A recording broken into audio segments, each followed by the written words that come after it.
My screen says it's being recorded, so I think we're good.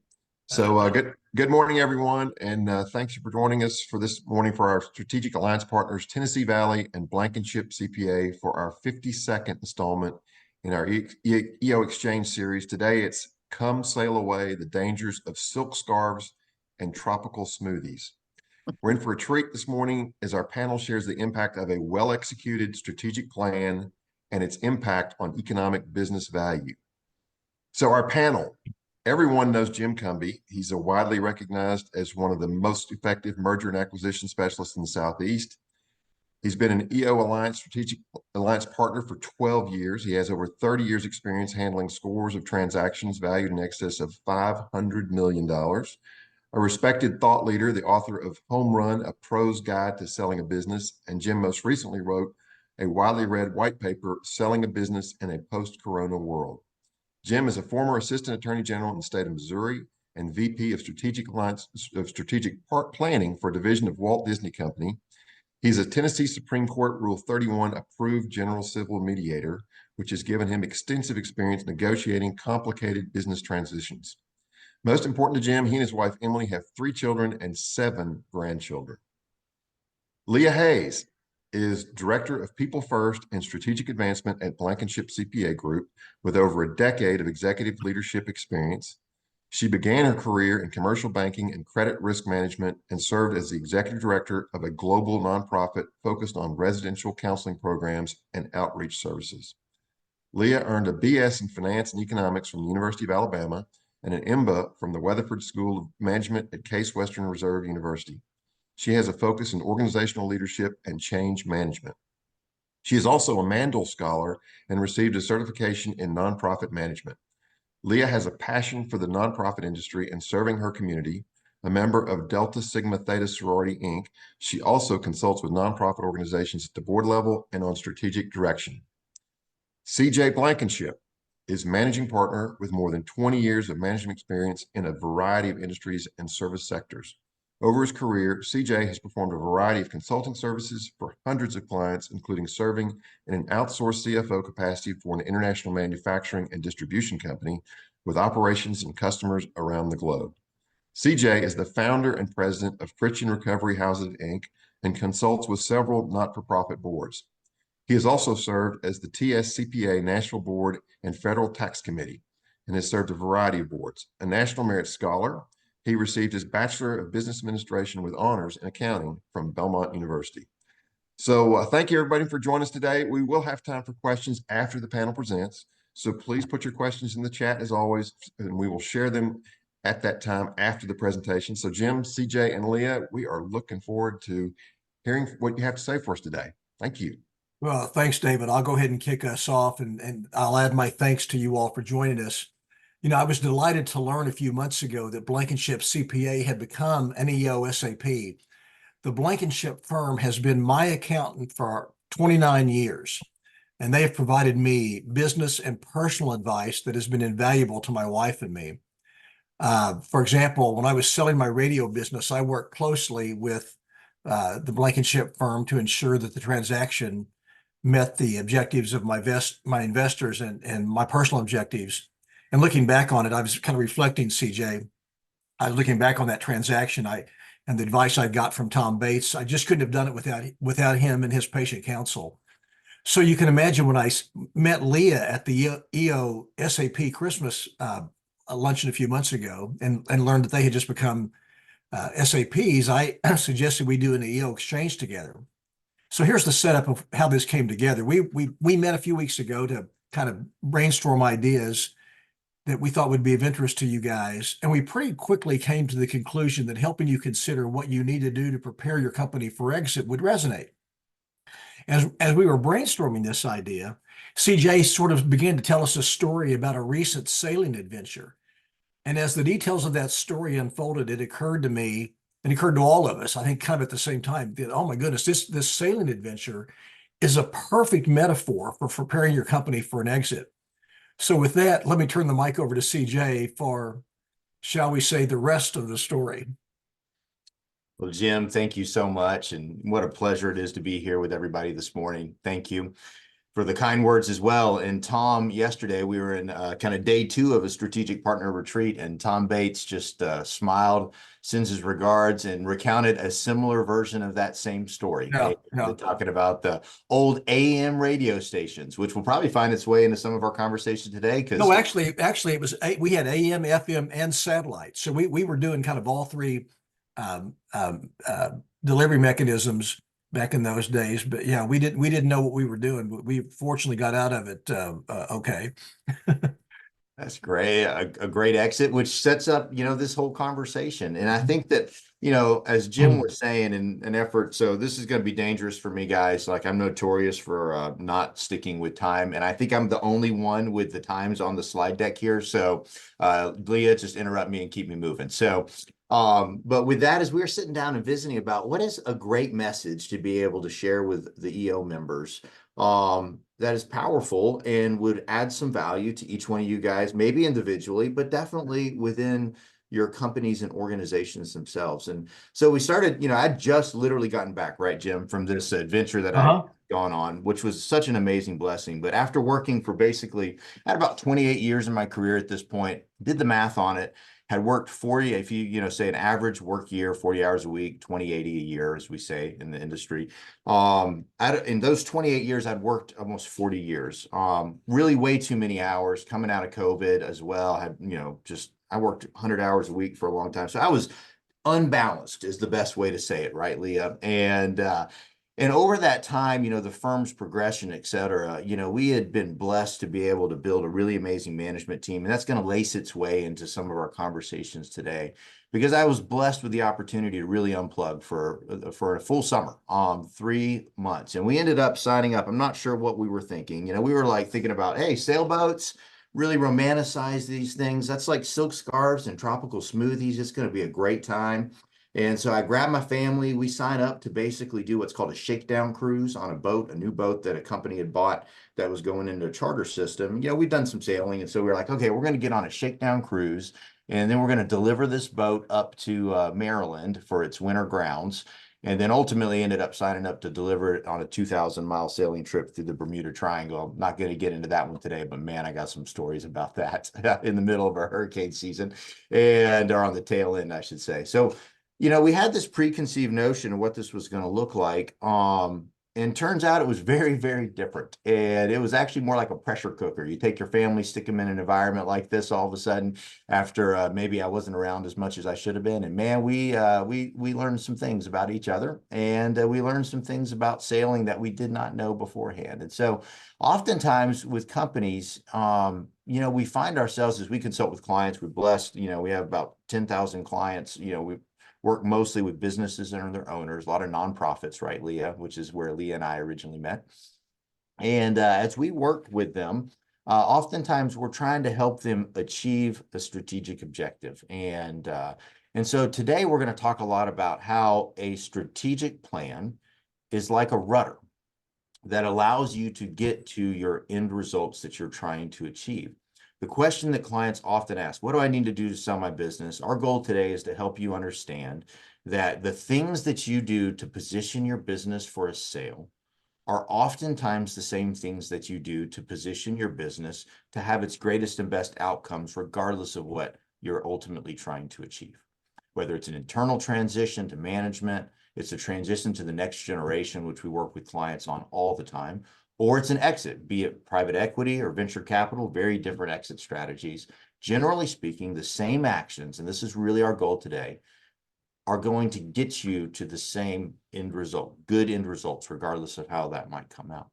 And so one of the ways that we do that is to develop sound strategic plans within an organization in order to achieve those outcomes. Those sound strategic plans themselves serve as a rudder. And, the only reason that I was able to unplug, literally leave our company as its leader, and I had a scale down area at the beginning, and then I've kind of had a scale back in area. So better part of really what, Leah, 6 to 9 months ultimately of being out of that was we put together amazing planning that allowed our team to be able to excel within the company and achieve that. So the reality of it is, you develop these great plans, but ultimately, just like on a boat in the real world, what happens?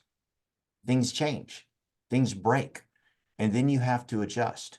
And so we're going to spend time working through all these things today, but the rudder itself on a sailboat is really important because these great big huge boats, right? It's the only thing that keeps you on track. You can have these I mean, everybody knows the story about what happened up in Maryland just a couple months ago, right? This big boat loses power, loses its rudder, right? Can't move the rudder where it needs to. What does it do? Runs into a bridge, billions and billions and billions of dollars of economic impact in the Maryland. That's actually where the vast majority of vehicles come into the United States, right? So that's going to definitely have an effect. All that's getting rerouted to other areas. And so keeping that rudder functional is key. And I got a fun story that's going to come out around that.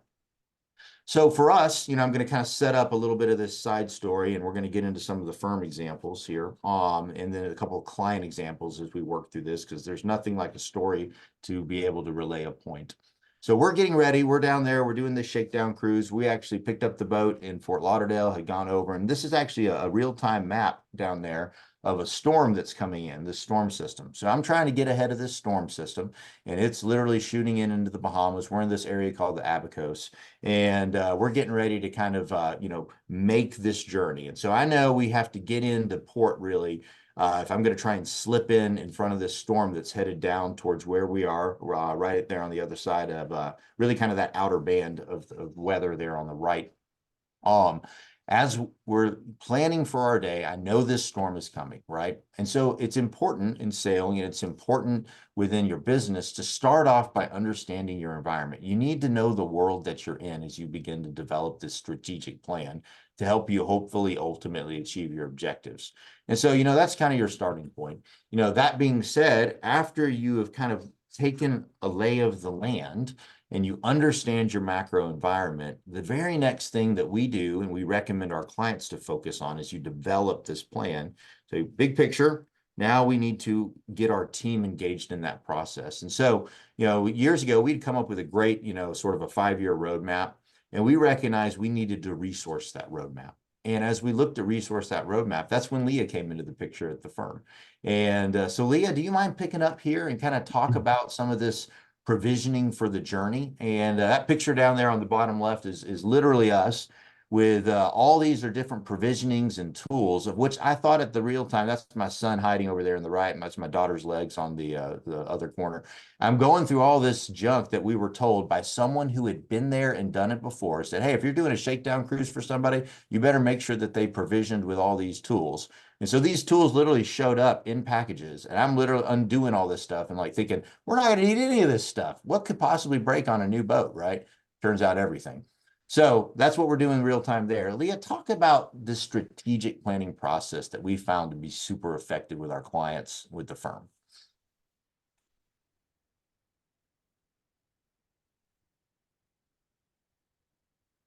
Leah, you're muted.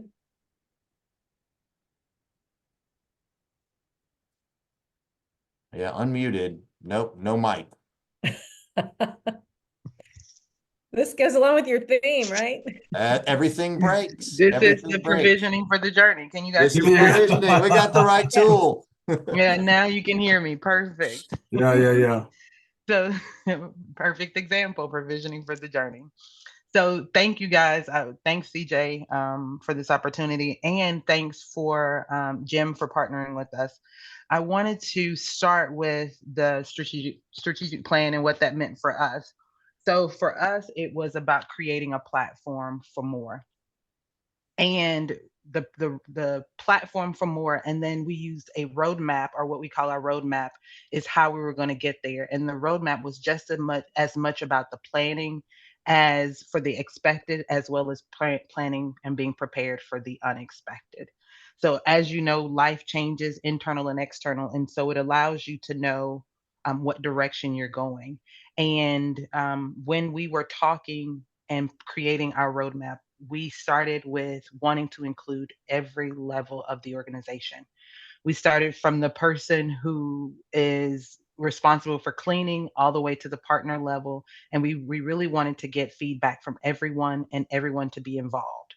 And so it began with countless hours and resources of gathering information, whether that be through interviews, offsite meetings, focus groups. We created over 400 yellow yellow post-it notes.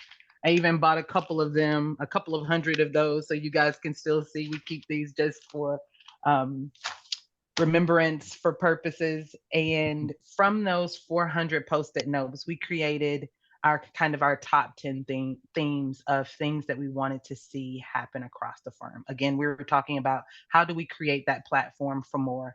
How do we decide where we want to go as a firm, and how do we incorporate everyone and have them go collectively? Because we felt that it wasn't just about one person or one group of people going, but we wanted to collectively go together.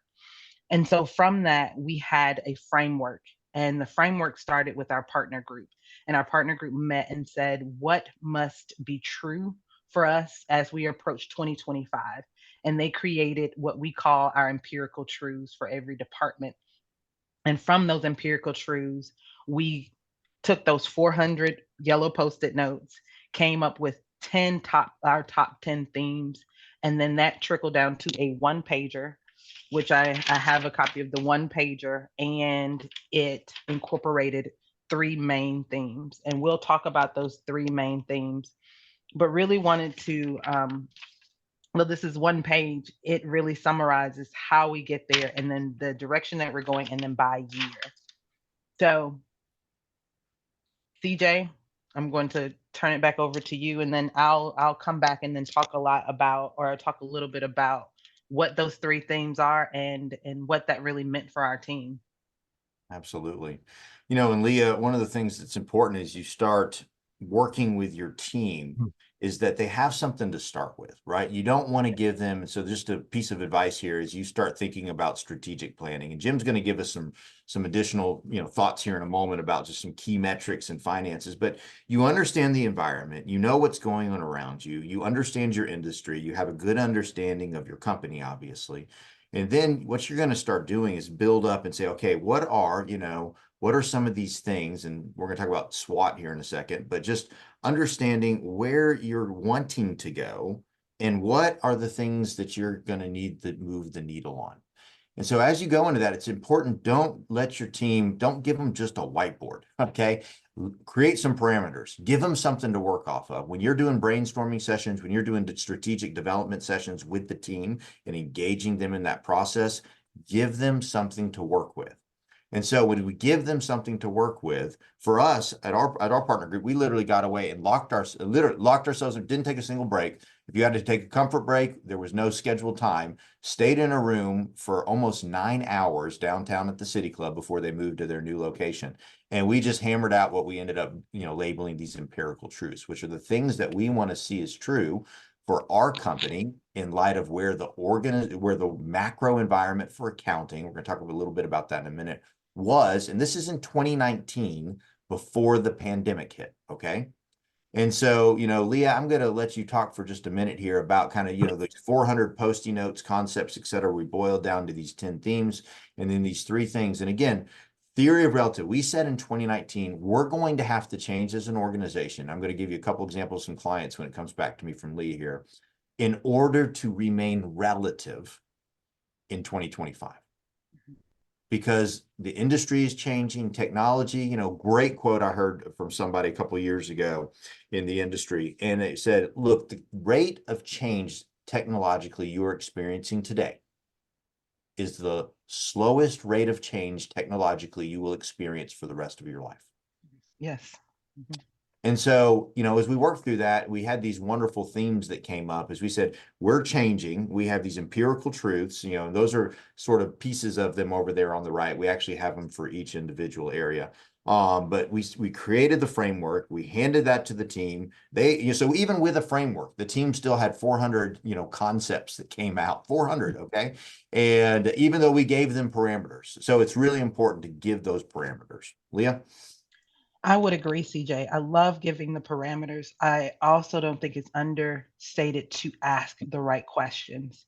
So oftentimes, as CJ said, for the partner group, they were in a room and they hammered it out over 9 hours. For us, we were very intentional about asking questions that allowed the team to dream and to step back and to dream about what they want the organization to look like, and what by 2025, if they could have an idea, a dream, and then how then we worked with them to create that dream.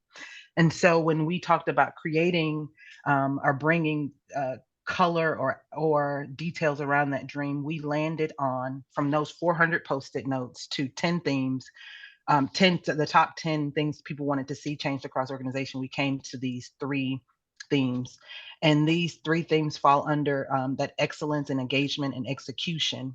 And those 3 things are that standardization, specialization, and technology. The team had a lot to say, but really they wanted consistency across the departments, across all areas of the firm. They wanted specialization. They wanted a chance to actually shine and to identify where we have high points and deep bench of expertise, and to be able to access that expertise for their clients, and to be able to do it in an efficient manner. And that's where that technology really came in. How do we drive efficiency across the firm? And so when we built our roadmap and we set out on what we were going to do year by year and department by department, those themes were relevant in each and every project that we chose. Some big, some small, some reached across one department and others reached across every area of the firm. But it was really to help us achieve that platform for more. That's right, Leah. And, conceptually with the industry, knowing where it was at, as we created these empirical truths, we knew organizationally, this is 2019 pre-COVID, we knew what are things that need to change within our organization to help us stay relative. And so marketing, we had some great concentration risks. Jim's going to get into some of these concepts here in a second.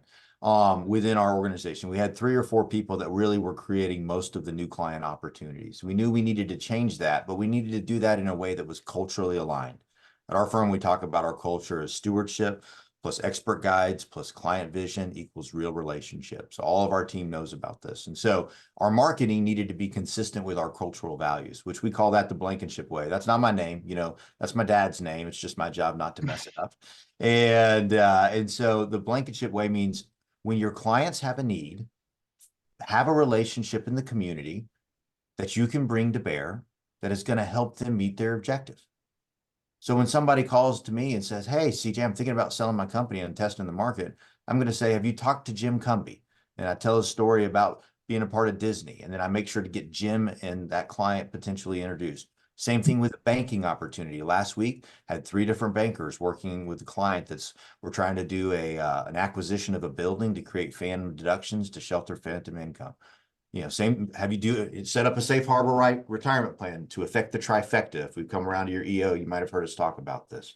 And so, how do we get the right financial advisor in the mix, the right TPA, third-party administrator? So we knew we needed to do that. Consulting, what do clients want? Clients want ideas. They want ways to save money. How do we equip our team to change from putting numbers on a tax return to actually having a consultative experience and conversation with a client?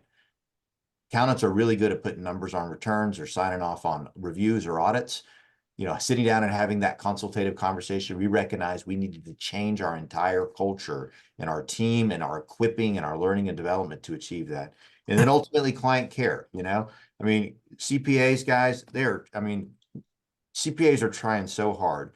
Over 70% of CPAs are above retirement age, 38% drop in new entrants to the market. We have a supply issue unlike anything you've ever seen in the accounting industry in its entire existence. It's a real problem.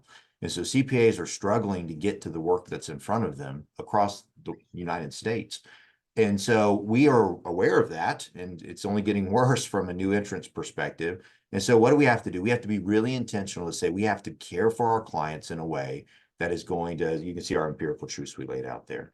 And so, we developed this, created the framework, the team came up with the ideas that developed the roadmap and came up with a great plan in order to help keep that rudder down and keep us on track. And so, Jim, as we're building these strategic plans, it's really important that we measure the metrics so we see if we are achieving our goals or not. I love what you said about intentionality and flexibility. Those thoughts are oftentimes seem in conflict, but that's if there's a recurring theme here, it's about the importance of being intentional and flexible. But now listen, I do not have a story about being in a sailboat in the middle of an angry ocean. I wish I did, but common sense tells me the importance of being able to understand all the factors by which you can change your course if you find yourself in the middle of that angry ocean. In the same vein, as you run your business, you will find yourself in situations you don't expect, some of which you may not even be able to control. Keep in mind, as CJ tells this story about their planning, it started before COVID. So they're doing all this planning, not seeing this massive storm ahead of them. So as a starting point, I encourage every business owner to engage his or her team in an annual SWOT evaluation. Now, this exercise, I got to tell you, has been around so long, it's often tossed aside as a cliche. But when you engage in a proactive and regular evaluation of your company's strengths and opportunities alongside your company's weaknesses and threats, you will have a better understanding of your environment and increase your chances of avoiding those storms that could be on the horizon. You know, another factor I'm seeing, especially these days, that have a tremendous effect on a company's sellability is our concentration risk. Now, you've all heard, if you've heard me for 12 years talk about customer concentration, and that's a risk factor that can kill a deal. But beyond customer concentration, you should also evaluate, um, um, does your company have a concentration risk with too much reliance on one salesperson? Or maybe being exposed to one particular industry. Another factor I've seen come to play, especially since COVID, is your company's supply chain risk. I just closed a transaction in California. My client had recently experienced significant issues accessing raw materials, and those supply chain constraints affected our valuation. Now, you see there on the slide a number of other metrics that might be key to your success. And honestly, I'm surprised how many business owners don't know the difference between profit margin, net margin, or cost of customer acquisition, or whatever. But these are just examples of the kind of metrics key to your success and key to your business. And understand, you can't change what you don't monitor. But I will tell you this, please hear this. If you need help understanding any of these or getting a better handle on how they apply to your business, please let CJ, Leah, or I know. And we'd be happy just to come in and help you think through how to apply any of these metrics and these ratios to your business. And here's why it's so important. While we might chart our course and have a real sense of clarity around where we want to go, life happens. And there's no greater role for the owner of a business, the leader of that business, than to prepare their team for how to expect the unexpected. That's exactly right, Jim. And, building out the plan, monitoring the environment, and then realizing, hey, guess what? Everything's going to change. Something's going to break. The world is going to be different. And all of a sudden, you're going to have to respond. And so with that, I'm going to kind of shift gears here a little bit and come back to here we are. This is literally my son. And that's probably the biggest red snapper I think I've ever caught in my life. So we just landed this fish. We're cruising. We're actually running from that storm that was coming in, and really what we kind of started calling these pop-up pre-hurricane storms in the end of the June season. It's getting pretty crazy. All of a sudden, storms pop up out of nowhere that weren't on the radar. That were not forecasted, and you'd have a 40, 50 mile per hour knot wind, I should say. And I mean, I'm telling you, you can't do anything. It's so scary. And you're just trying to find a place to lay down and anchor. So, because you can't, these boats don't have enough power to go through that type of a storm. So you're just trying to find a good place to anchor up, or hove to if you're out in the middle of the ocean. So we're literally going through this cut. It's called Whales Cut. We have a guide that literally paper chart guide that we're using as we plan for our sailing adventure. Because what do? When you're planning for an adventure, when you're working on a strategic plan, seek the counsel of outsiders. I said it earlier, we talked about our provisioning list with all these tools. We had this guide that basically says, hey, this is where you need to go, and this is what you need to do in order to get there safely. And they know this because they've been there before. So seek counsel all the time. So we have this guide book that we're reading. It says, this is the most dangerous aspect of your Abacos cruising adventure. And so we're going through this cut, all right, Whales Cut. We've caught a fish. It's out in the middle of the ocean. It's really choppy. There's a bunch of rocks. Abacos are notoriously shallow. We're literally in the Atlantic. We're trying to we'll come back into the protection of the Cays, and we're about halfway through, and we're in a rush. I got the storm coming. We had actually cruised by some friends of ours we hadn't seen for weeks. My wife was really close with their wife, Miss Monica, and she says, "Hey, we need to stop and say hey to the Colelos." I'm like, "Honey, there's a storm coming. We don't have time to stop." So we catch this fish, we slow down, depower the boat a little bit, and then all of a sudden, you know, we land this fish, we get it on board, and then Amanda, my precious bride, hits the throttles to kind of get going. We're getting ready to release the main and get moving again, and because we're motor sailing, again, we got to stay on track. And all of a sudden, you know what happens? The boat spins. Worth and I back there on the back literally almost fly off. I grab a edge, you know, a handle off the edge there. Worth gets back in the middle of the boat. And then what do? I yell up, "What did you do, Amanda?" First thing I did, blame her, right? And does not turn out well. Don't do that. And basically, long story short, turns out our entire rudder system is broken. That's me actually climbing up underneath this. It turns out I have to take the whole thing apart, all of that radar up there that you can kind of see on the right, or I should say GPS plotter. And that whole black thing has to come off. The entire thing gets taken apart. The chain has fallen, has snapped off the sprocket. The cable system is disabled, and there is absolutely no way to steer this boat, right? Because again, without a rudder, you can have zero control over a boat. And so now we're kind of freaking out. Half those tools downstairs that I didn't think I was going to need, I'm using. You can actually see in that little picture, there's all the rocks right up there. We're floating out here. You see 0.8 knots right there. I don't know if y'all can see my mouse or not. But basically, we are powerless, okay? You cannot power the boat. We drop the jib. We depower. And so now, you know, Worth is running around, my 16-year-old son. He's grabbing tools. And it's pretty intense emotionally at the time. I look back on it now and it's like, oh, it's no big deal. But I'm sitting here thinking, we're going to get pushed into the rocks. There's a storm coming. And candidly, I have no idea what I'm doing trying to fix this thing, right? And so the reality, this is actually a picture of what it looks like after. I don't know if you can see my face here, but I am toasted. I cannot believe, it's embarrassing I even put this thing in here, you know, but I mean, there is nothing left. And that's what happens in real life. You know, praise the Lord that we end up figuring out how to get this thing put together. I said prayers instead of cursing, and it just turned out wonderful. My precious bride didn't get too mad at me for blaming her. We worked through it, and we were able to get back in there literally right as the storm hit. But what happened, so for us, we had this great strategic plan at the accounting firm. And then what happened in 2020, guys? COVID. Who delivered the 2020 tax relief? Triple P. Who helped with that? Accountants, right? All of that came from payroll data. We worked with the bankers. We literally did seminars almost every day, okay, trying to help people get Triple P. We all thought we were going to run out of money. ERC, accountants, other tax credits, accountants. All this relief was through us. We worked so, I mean, our team was absolutely toasted at the end of the pandemic. So we had all these plans together, and we thought we knew what the industry was going to look like, and it changed. And this happens with clients all the time, guys. I had this great client that was in a verification technology business in the banking space. They had some concentration risks.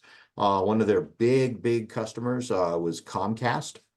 And long story short, Comcast decided to take this thing in-house, and they were out of business.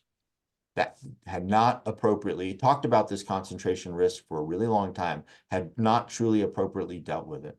Another customer's right now lost a massive customer, is in the middle of a reorganization, probably not going to make it.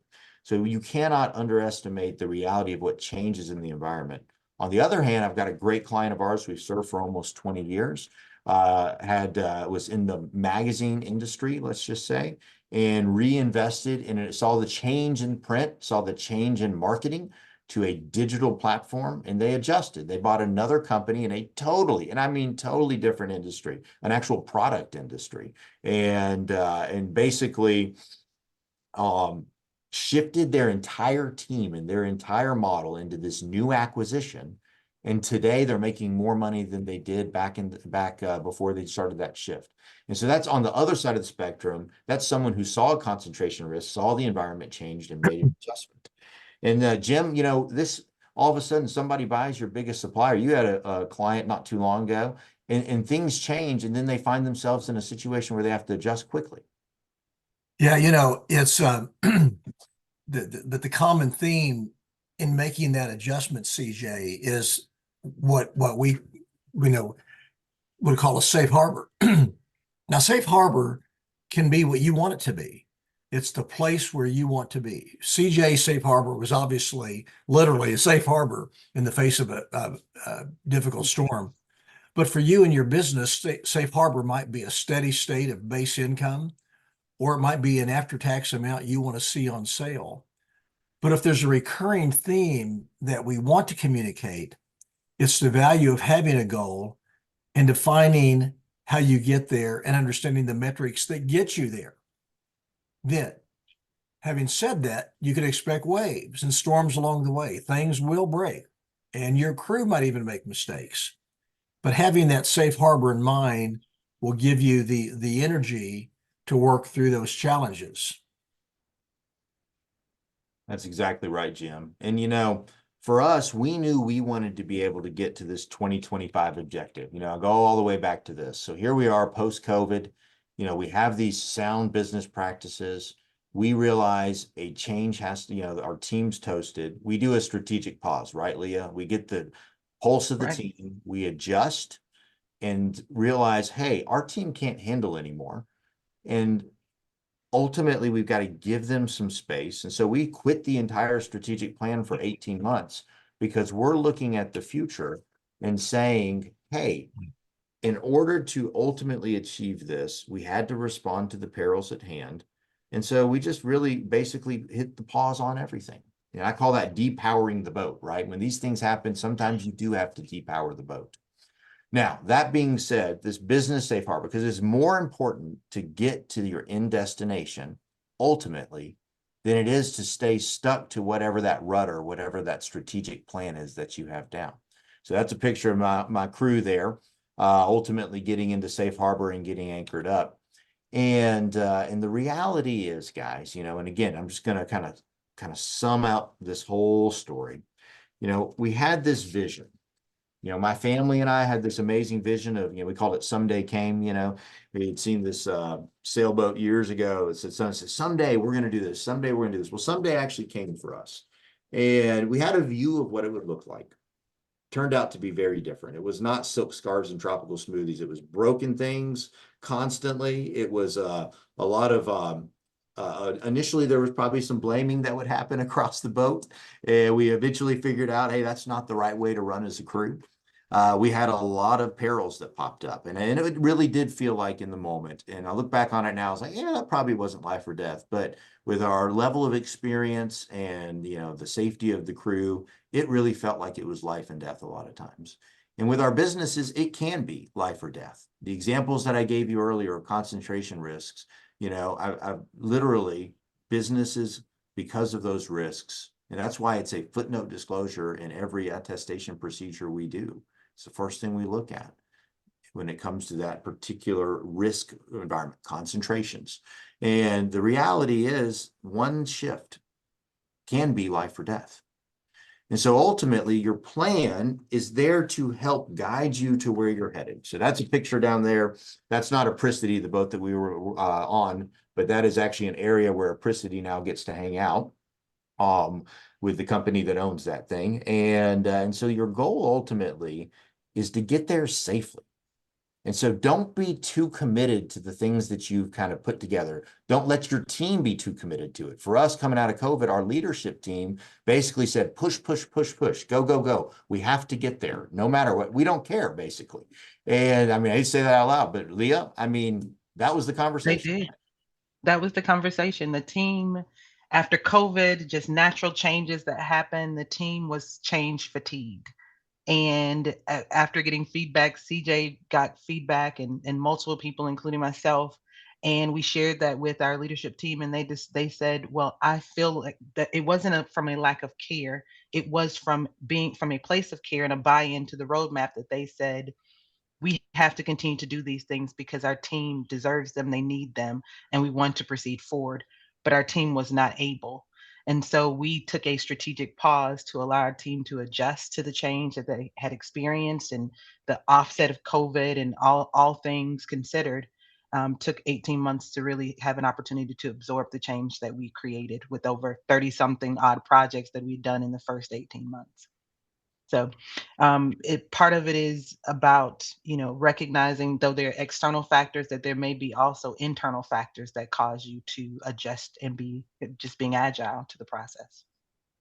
Yeah, and when we see an agile company that is able to adjust, they engage the team in the process, that strategic plan, as it may change from time to time, you intentionally monitor those metrics Jim was talking about and the things that we want to see ultimately change on the bottom line and the financial performance of the company, and you monitor that well.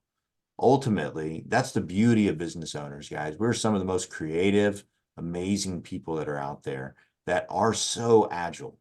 And this strategic planning process, doing it well and adjusting accordingly, understanding and keeping a finger on the pulse, is going to help you change those metrics, which then allows you ultimately, regardless of the outcome, a well-run, profitable company is going to achieve the results that you're after, be it in current cash flow or in metrics that are going to result in a higher exit, regardless of if that's internal or if it's to an outside party.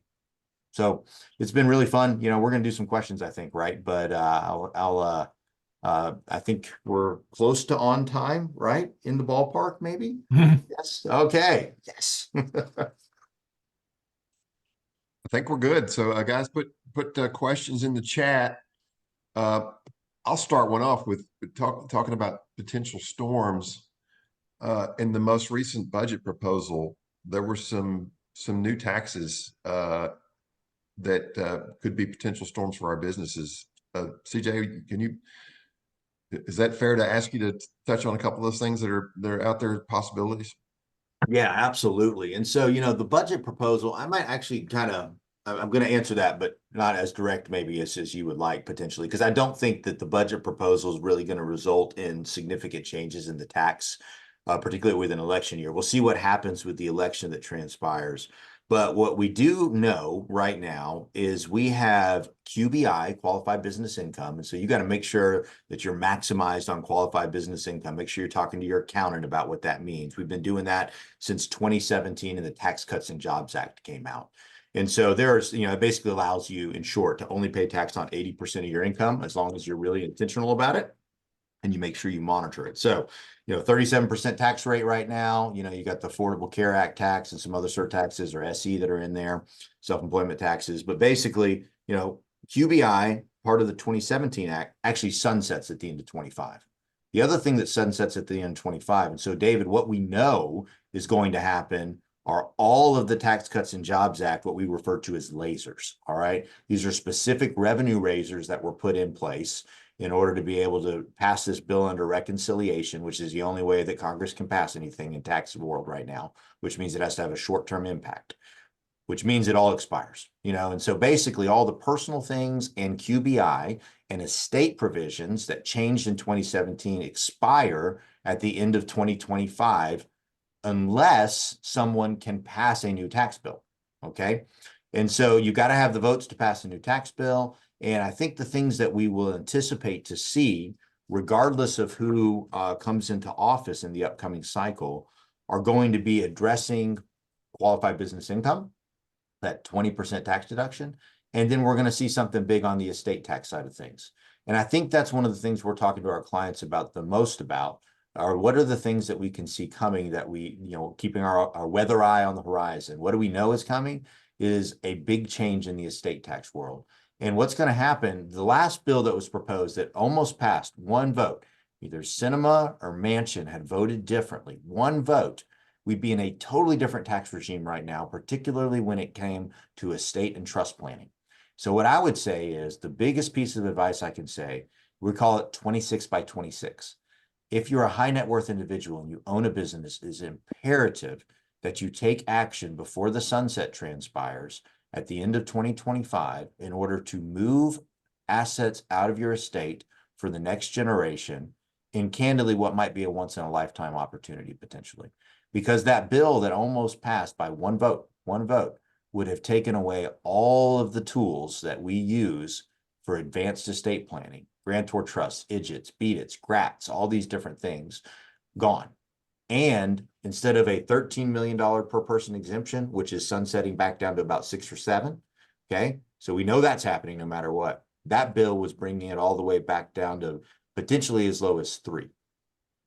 So that is where we're headed, I think, from an estate, from a tax regime. And I think you can anticipate that should the votes be there and Democrats come into office, we're going to see a new, we're at a 37% layer here. We're going to see some layers that are added for what kind of has become anybody making more than $400,000 a year.